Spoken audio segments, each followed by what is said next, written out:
신명기 27장 11절에서 26절까지 한 절씩 교독하겠습니다.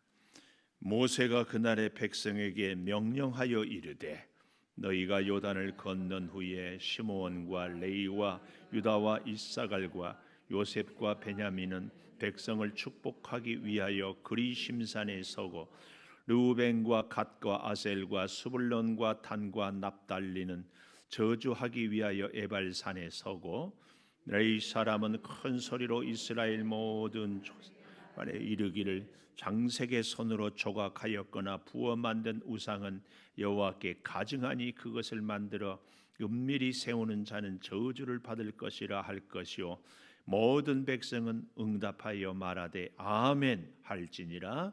그의 부모를 경홀히 여기는 자는 저주를 받을 것이라 할 것이요 모든 백성은 아멘 할지니라.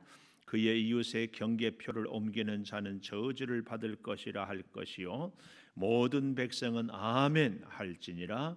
맹인에게 길을 잃게 하는 자는 저주를 받을 것이라 할 것이요 모든 백성은 아멘 할지니라. 객이나 고아나 과부의 송사를 억울하게 하는 자는 저주를 받을 것이라 할 것이요 모든 백성은 아멘 할지니라.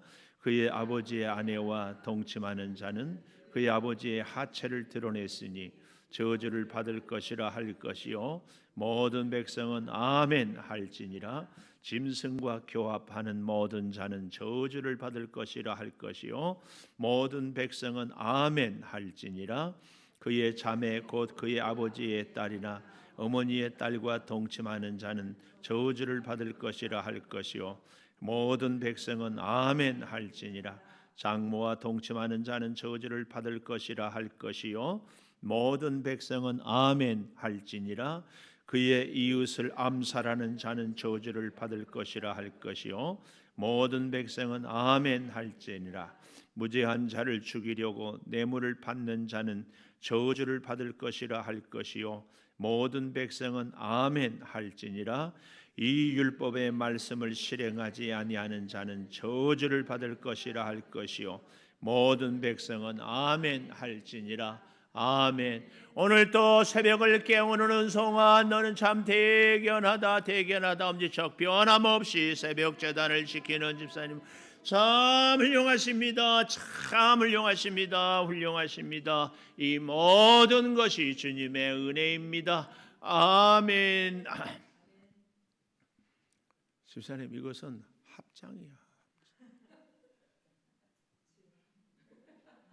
아멘 하면 해야지. 오늘 제목을 저는 모든 백성은 아멘 그랬어요. 계속 12번이나 12가지 죄에 대해서 얘기해요. 12가지 죄가 모든 죄의 전부인가 이게 아니고 샘플, 모델 이런 대표적인 것들. 12은 충만한 수라고 그래요. 3은 하나님의 수, 7은 완전수, 하나는 또 하는 분 하나님. 그런가 하면 6은 마귀 수, 하나에서 부족하니. 4은 땅의 수, 동서남북. 3은 성부, 성자, 성녀. 그래서 하나님의 수와 세상 땅의 수를 합치면 3, 4, 12. 그래서 12지파, 12제자. 충만한 수를 12. 그래서 이 12가지 죄를 지금 거론하고 있는 것은 모든 죄가 다 이렇게 가득 차 있다. 이 얘기를 하고 있다. 그 말씀이에요. 이걸 우리가 이제 기억하면서 12가지 죄에 대한 것을 얘기하는데 히브리서 11장은 믿음장 아니겠어요? 그렇죠? 고린도전서 13장은 사랑장. 신명기 내일 아침에 보게 될 28장은 축복장.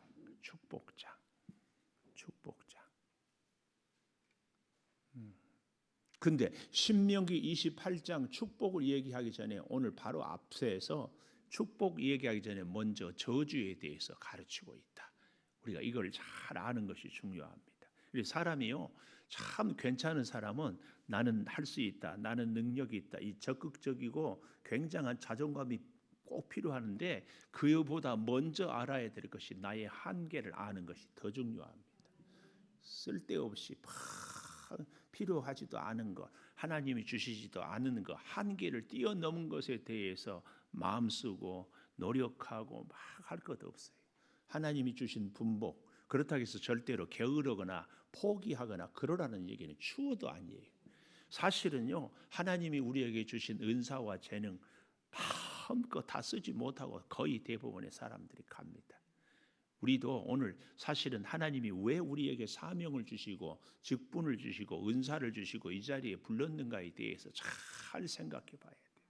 하나님이 주신 그 은사와 사명 직분은 하나님께서 주신 그 놀라운 축복을 마음껏 발휘하라. 그래서 우리가 하나님 앞에서 이 직분을 받을수록 더 두렵고 더 조심스럽죠. 더 조심스럽죠. 사실은 이 말씀을 볼 때마다 말씀을 들고 선포하는 제가 누구보다도 괴롭고 부담스럽고 힘들고 자꾸 스스로 너는 설교는 이런 판이 동일할지는 모르지만 너는 설교는 잘한다마는 아멘 해줘서 감사해요. 제 스스로 너는 설교는 늘 한다마는 말씀대로 사느냐에 대해서 스스로 질문을 해봐야 돼. 참 그런데 오늘 사랑하는 여러분 제목을 뭐라고요? 모든 백성은 아멘. 이 아멘에 대해서 좀 아멘을 남발해도 안 돼. 아무 말씀을 해도 아멘. 뭐 티도 때도 없이 아멘. 아멘. 이것도 옳지 않습니다. 그러지 마세요. 그러지 마세요. 그러나 동시에 아멘 안 하고 입 꾹 다물고 있는 것은 더 나쁘다. 더 나빠. 하나님의 말씀에 대해서 우리가 아멘을 자꾸 사모하고 아멘을 자꾸 고백하고 아멘에 대해서 자꾸 말씀에 대해서 응답하는 것 굉장히 중요합니다. 아멘. 마스크 쓰고 있다고 아멘 안 하지 말고 아멘. 자꾸 아멘을 해봐야 돼. 아멘. 왜냐하면 이 아멘의 뜻은요 확실합니다. 틀림없습니다. 이 참으로 확실한, 영원히 확실합니다. 이런 의미가 아멘이라는 의미고요. 여기에는 자기 자신의 참여와 자기 자신의 약속이 같이 깃들여 있어요. 내가 이 말씀을 확실히 참여하고 약속합니다. 이 말씀은 틀림이 없기 때문에 이 말씀을 굳게 믿습니다. 이것이 아멘의 뜻이에요. 아멘. 그러니 하나님의 말씀에 대해서 우리가 아멘하는 것은 너무너무 당연합니다. 이렇게 계속 아멘을 얘기해도 아멘을 안 하고 있는. 아멘. 그래서 나의 신앙의 고백, 믿음의 보증이 아멘입니다. 절대 이 아멘이 얼마나 귀하고 얼마나 복되고, 그래서 우리가 하나님의 선포된 말씀을 들을 때도 아멘 해야 되고, 우리가 집에서 혼자 읽을 때도 감동이 되면은 읽다가 아멘 하고 또 읽고 나가고, 공부를 하다가도 감동이 주시면 아멘, 감사 일기를 쓰다가도 응답이 되면 아멘, 대화를 하다가도 하나님이 듬설여 주신 음성이 되면은 아멘, 아멘. 그러나 이 아멘은 항상 긍정적이고 나이가 듣기 좋은 말씀만 아멘이 아니라 나의 참 부대끼고 힘들지만 그 말씀이 나를 살린다고 생각하기 때문에 정말 꾸중 같은 말씀이어도 때로는 우리가 아멘의 고백을 꼭 해야 됩니다. 이게 굉장히 중요합니다. 우리 권사님 참 고마워. 앞에 앉아가지고 그냥 아멘. 이쪽 라인이 주로 아멘 라인. 자, 보십시오. 오늘 저는 뭐 첫째, 둘째, 셋째 이런 것보다는 이 아멘, 모든 백성은 아멘 할지어다. 그런데 오늘 참 신기한 것을 제가 본문을 보면서 깨달았어요. 12절에 이렇게 얘기하잖아요. 너희가 요단을 건넌 후에 드디어 가나안 땅에 들어가서 시므온, 레위, 유다, 이사갈, 요셉, 베냐민은 축복하기 위하여 그리심산에 서고, 르우벤, 갓, 아셀, 스불론, 단, 납달리는 저주하기 위하여 에발산에 서라. 여러분, 에발산에 서고 싶어요? 축복의 산에 서고 싶어요? 당연히 축복산에 선다. 근데 축복산에 선 백성 지파들을 보니까 레이도 있고 유다도 있고 요셉도 있고 괜찮은 지파들이 있어. 에발산에는 보니까 뭐 다는 아니지만 좀 그런 지파들이. 야, 그래서 축복의 자리에 서니까 축복을 받는구나. 저주의 자리에 섰으니까 복을 받지 못했구나. 이것도 우리가 뭐 전혀 일리 없다고는 생각하지 않아요. 근데 저는 이 말씀을 묵상하면서 그런 생각을 했어요. 우리가 축복을 받는 것은 어때요? 축복의 산, 그리심산, 축복을 그리워하기 때문에 그리심산이 아니라 거기에서 늘 축복을 선포하고 축복의 삶에 아멘하고 축복으로 살아가는 지파가 복을 받는다. 왜냐하면 여기 그리심산에 섰던 지파들 가운데 시므온 지파는 대표적으로 하나님의 저주가 임한 심판이거든요. 지파거든요. 시므온 지파는 나중에 절반으로 줄어버려요. 그리고 요셉과 베냐민 지파도 네베라를 일으켜서 정말 골치 아팠던 지파예요.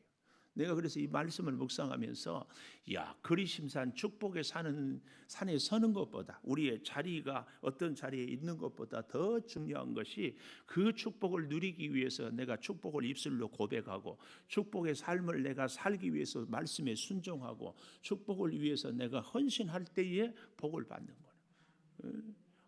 장자의 지파를 명분을 받았던 요셉의 지파가 이 그리심산에 있고 제사장의 직분을 받았던 레위 지파가 여기에 있고 왕손의 지파 이 명분을 축복을 받았던 유다 지파가 여기에 있어요. 끊임없이 그들. 그래서 이 그리심산에 있는 땅 사람들 가운데서도 복된 지파가 있고 그렇지 못한 지파가 있다.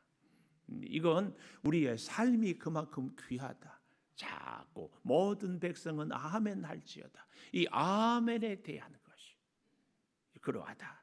결국은 먼저 저주를 나중에는 축복을 하는데 놀랍게도 이 가나안 땅에 들어가서 먼저 승리했던 게 여리고성에서 축복을, 그러나 바로 그 다음에 아이성의 실패를 우리가 이 축복과 저주를 바로 보게 되지 않습니까? 이 기막힌 현실 앞에서 여러분 우리에게도 제가 굳이 지나친 비유일지는 모르지만 이 축복과 저주, 야곱이 이 요셉의 두 아들 므낫세와 에브라임을 자기 아들로 입양을 해요. 입양. 그래서 12지파. 그런데 므낫세가 장자인데 요셉이 일부러 장자를 야곱의 오른손에. 근데 이렇게 어긋맞게서 축복을 하거든요. 야곱이. 그런 것 보면은 우리에게 두 길이 있다. 축복의 손과 저주의 손. 특별히 성경은 왼손을 저주해. 베냐민의 왼손. 여기는 오늘날 우리의 왼손잡이 이런 의미가 아니라 하나님의 손을 잡은 사람은 복된 사람, 세상의 손을 잡은 사람은 저주의 사람. 이런 걸 얘기하는 거예요. 그러니까 우리 인생에도 아니 우리 앞길에도 하나님이 두 갈래 길을 주셨어요. 말씀으로 살고 순종하고 복을 받을 것인가, 말씀을 멀리하고 불순종하고 살 것인가. 여기 그런데요, 오늘 여기 본문에 보면 십계명에 대한 것들을 여러 가지로 얘기하는데 저는 첫째로는 여기 15절에 보면은 장색의 손으로 조각하여 부어 만든 우상은 여호와께 가증하니 그것을 만들어 세우는 자는 저주를 받을 것이다. 이렇게 우상으로 인하여서 저주를 받는 것. 우상 숭배는 저주다. 십계명, 1계명, 2계명이죠. 우상 숭배. 저에게 누가 이렇게 우리 목사님들이 저뿐만 아니라 모두가 공감하는 것. 목회의 가장 큰 어려움은 어디에 있는가? 속썩이는 교인, 부족한 예산. 오늘날에는 안티 기독교 많습니다. 그러나 우리 목사님들에게 있어서 목회의 가장 큰 적은 속썩이는 교인이 아니에요. 안티 기독교인도 아니고 이 불신이 가는 이 사회적인 문화도 아니고 누굴까? 바로 내 자신. 목사 자신이 목회의 가장 큰 걸림돌이에요.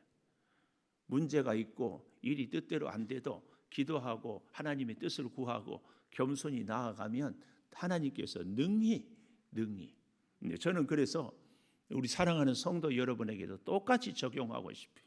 아니 똑같이 적용하기를 부탁드려요. 아멘. 왜요? 오늘날 우리의 신앙의 문제가 누구예요? 믿지 않는 남편, 은혜 없는 목사, 속세기는 옆에서 귀찮게 하고 기분 나쁘게 하는 교인, 누구 핑계하지 말자. 다 내 문제예요. 여기 우상 얘기하면서 제가 깨달아요. 가장 무서운 우상은 내가 자신이라고 그랬죠. 자신. 내 만족. 나 즐거움 위해서 주일날 놀러가. 나 즐거움 위해서 주님 만나기보다 세상 사람들 만나. 이거 자신이에요. 나 하고 싶은 일 하기 위해서 하나님의 일 안 해. 내려놓는다고 그러고 내년에 하겠다고 그러고 뭐 그렇잖아요.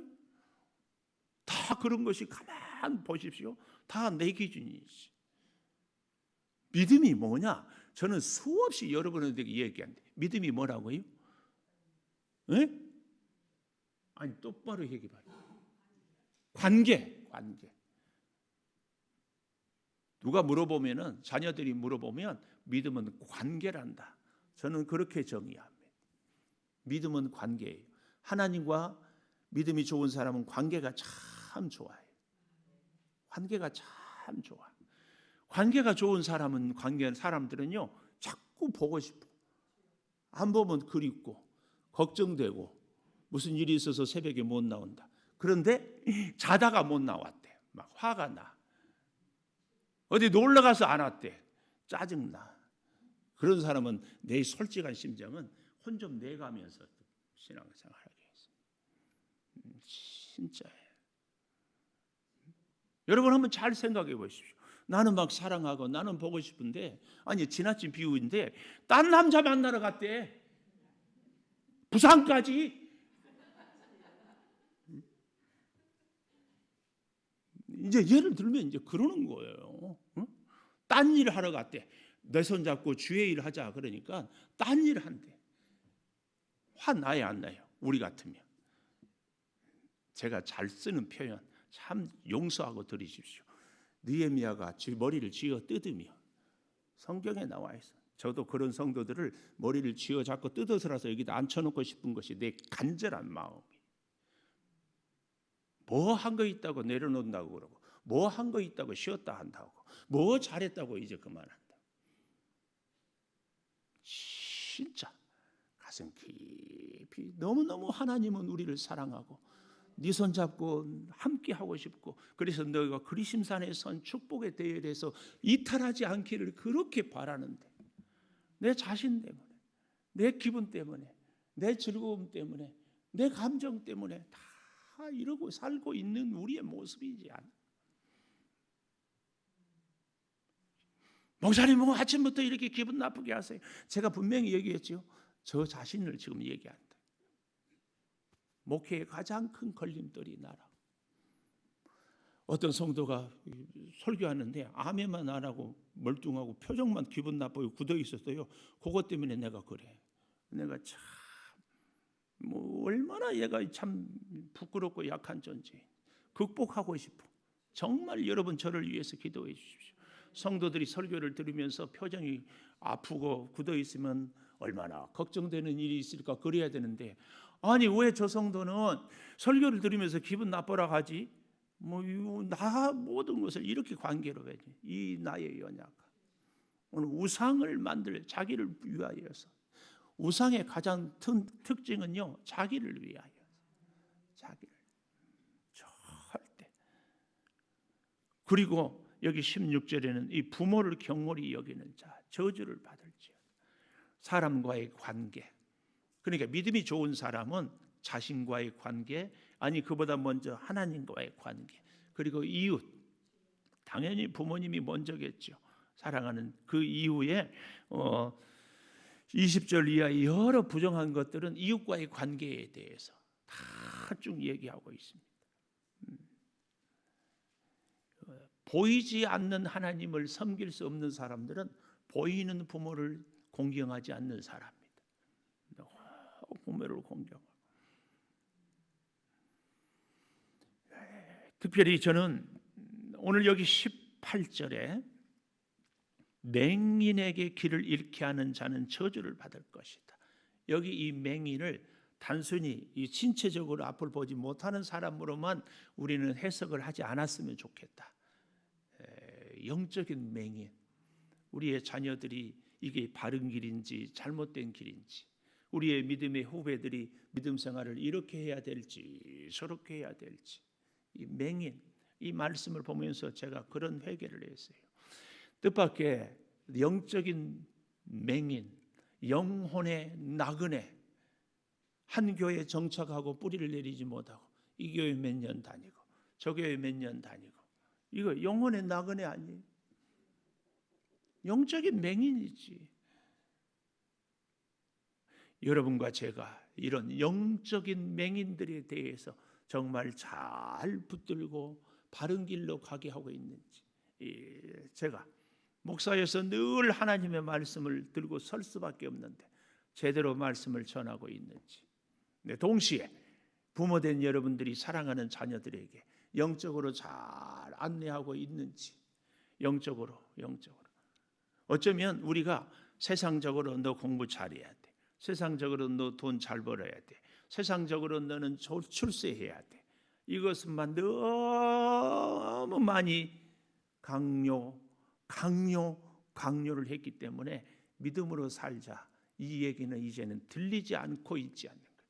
이것이 오늘 여기 18절에 맹인에게 길을 잃게 하는 자는 아닌가 그 말이에요. 맹인에게 길을 잃게 하는 자, 바른 길, 믿음의 길, 하나님을 붙잡고 살아가야 할 그 길 잊어버려. 아니 나도 몰라.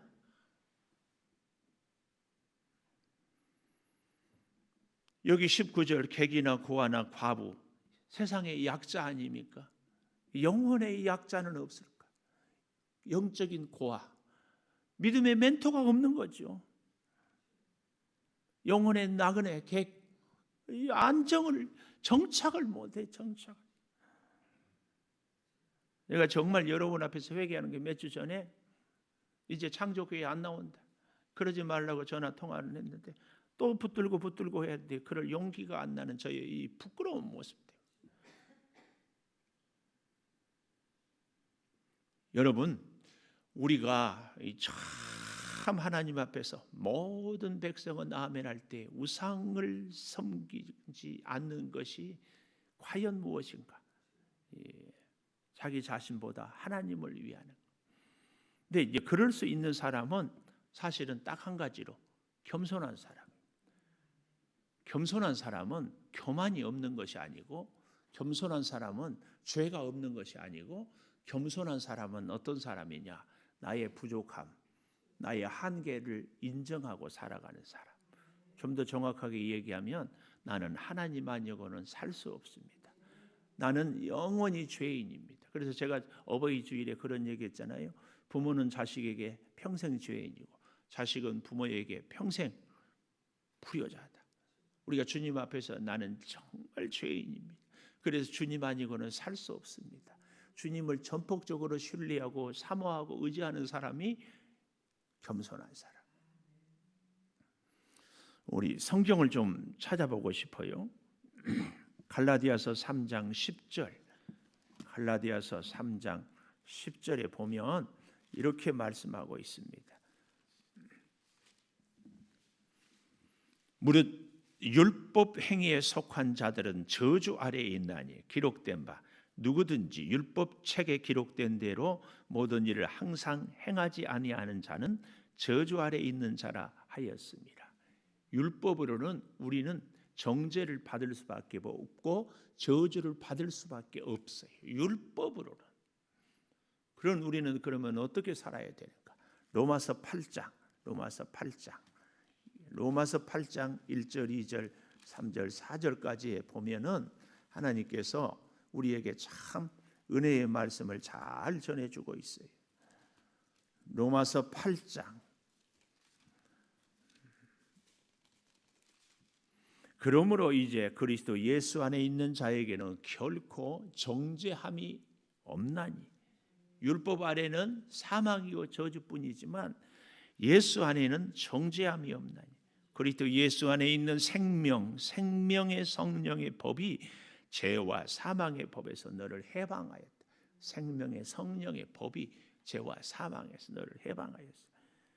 율법이 육신으로 말미암아 연약하여 할 수 없는 그것을 율법은 육신이 연약해서 다 지킬 수 없다. 하나님은 하시나니 곧 죄로 말미암아 자기 아들을 죄 있는 육신의 모양으로 보내요 육신의 죄를 정하사 육신의 죄를 다 담당하게 하사 그 말입니다. 육신을 따르지 않고 그 영을 따라 행하는 우리에게 율법의 요구가 이루어지게 하려 합니다. 주님이 십자가에서 율법의 요구를 다 이루었어요.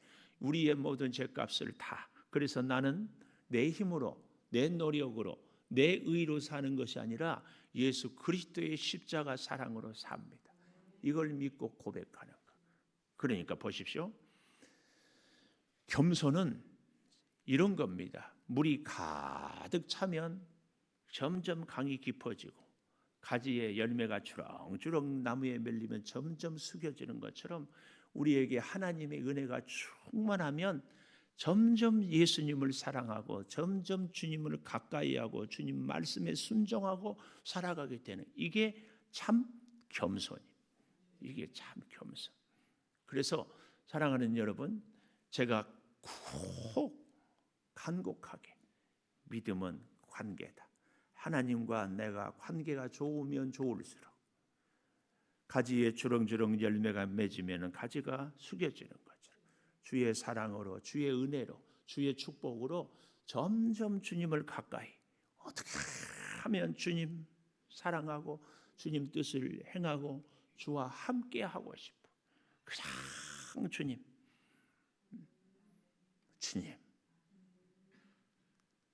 일을 할 때에도 길을 걸을 때에도 먹을 때에도 사람을 만날 때에도 혼자 있을 때에도 주님 이것이 오늘 모든 백성은 아멘 이 말씀입니다. 기도하겠습니다.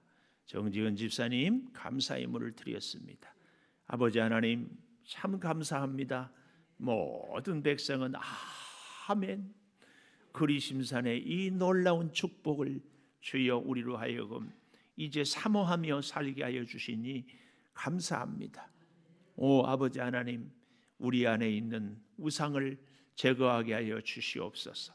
이 땅을 살아가는데 나의 명예, 나의 소유, 나의 출세, 나의 자존심, 나의 감정이 항상 앞섭니다. 심지어 믿음 생활을 하는 가운데도 하나님의 교회 안에서도 아니 하나님 앞에서까지라도 하나님 나를 도와주시고 내 문제 해결해 주시고 나 복 주시고 나 건강하게 해 주시옵소서. 하나님은 그 다음입니다. 우리의 이런 믿음은 아닙니까?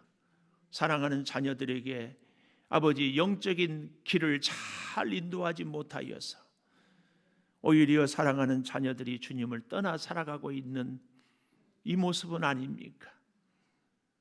우리는 늘 말씀으로 위로받고 힘을 얻기를 원하지만 하나님이 정해주신 경계와 하나님이 정해주신 진노와 하나님이 정해주신 저주에 대해서는 애써 외면하고 살아가고 있지는 않습니까?